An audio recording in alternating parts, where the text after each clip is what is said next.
Friends, it's Nancy. Just checking in. I haven't made a video for a bit, so I thought I'd let you know I'm still here.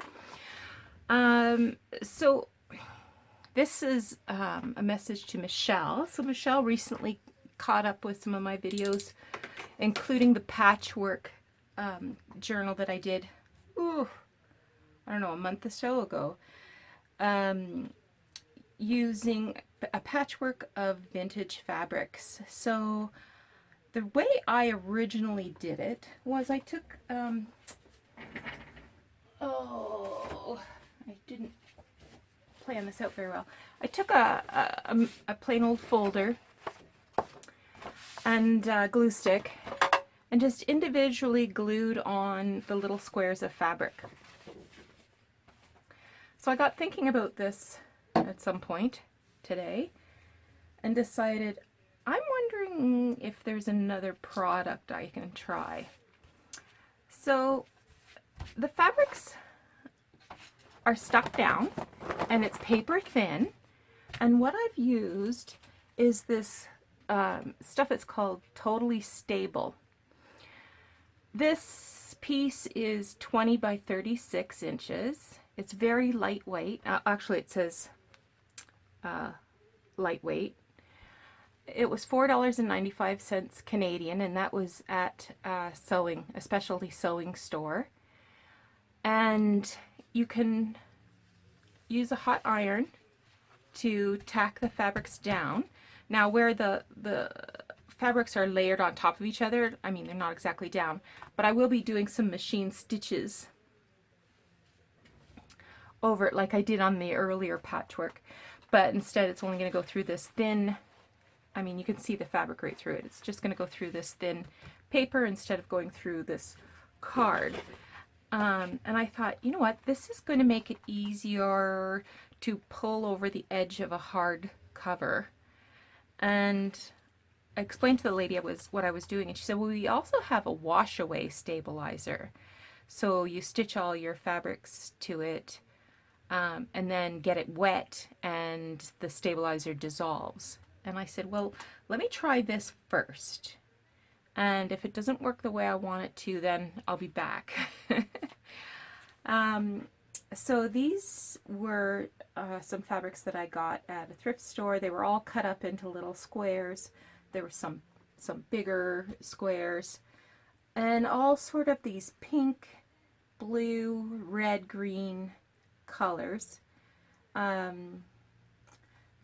a couple that are my favorites, like this one here with these blue raspberries. I mean, that really screams 1930s to me. But there's, you know, some lighter turquoise colors, greens, pinks.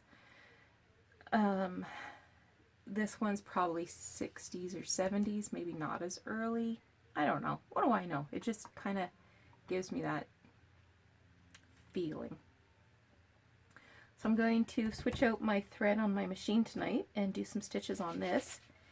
This will be plenty to cover a journal and leave me with lots of leftovers to make embellishments, pockets, maybe even some, oh, what do you call that?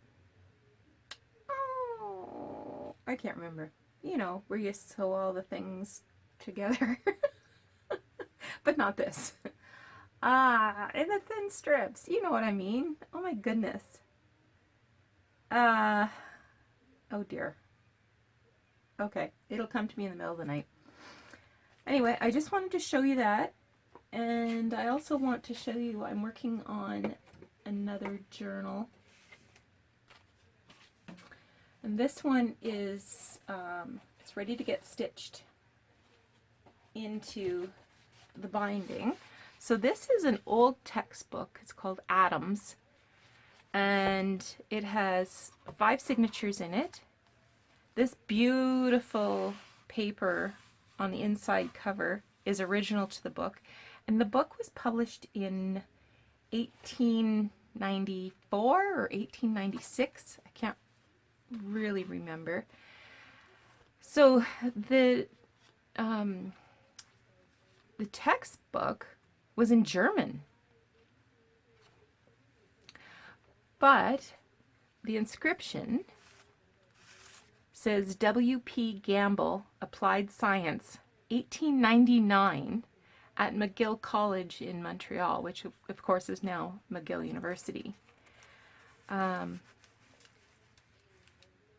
So I have, I did a different title page altogether, and then I tried stamping on the page and totally messed it up. So I cut the title. These are actually vintage paper fasteners. I got them out of this old box of paper fasteners. Got at a yard sale. Got some dust on there. And just the inscription I saved and turned it into a tag. And I just made this little flip of an envelope using a large windowed business envelope. And I've actually attached it to, oh, I've got it pinned.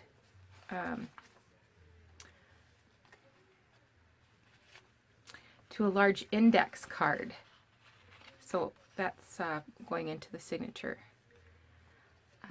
So I've got the index card in between the envelope and this old receipt. It's from the 1920s. And this is paper. It looks sort of like leather, but it's paper. I rounded the edges and stitched around it with some gold thread just to kind of give it some interest. And this is a coffee dyed envelope.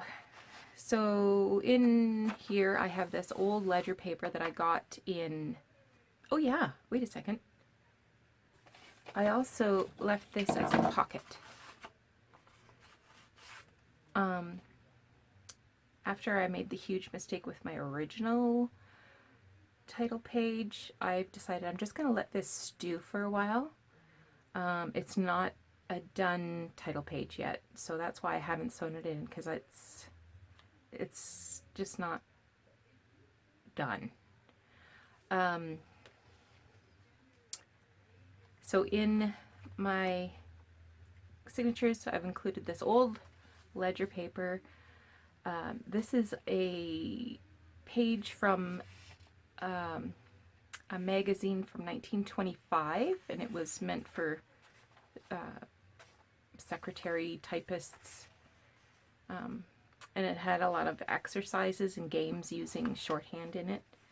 This is a record book of some kind, again vintage. It's nicely aged around the edges, and I love the numbers up in the top corner there. This is some ledger paper. This is another ledger paper, and here's just some ephemera. That's an old tax bill from the 60s, and this is a page from a bookkeeping textbook from the 1950s. So most of them are similar. Again, I wanted a really strong journaling feature happening.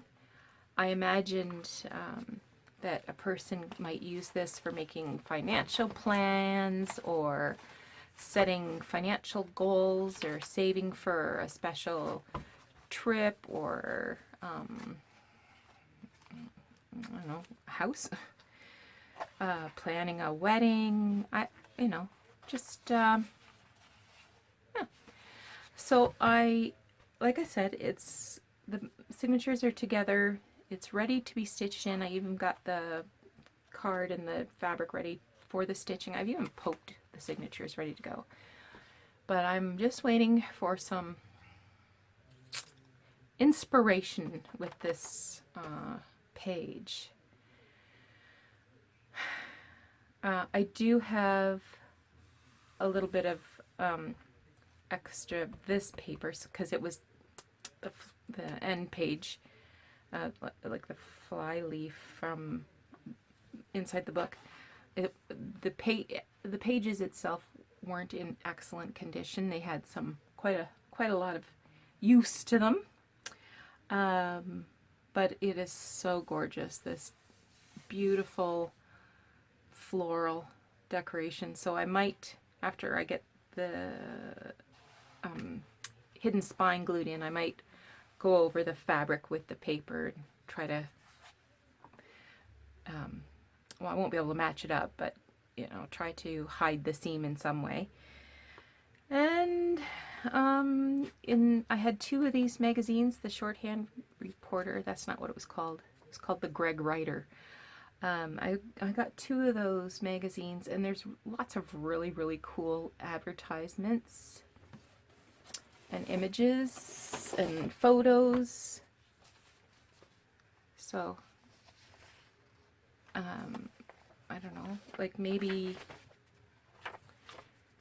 I will fussy cut out this typewriter and layer it on there, or I don't know, there's lots of fun stuff in here.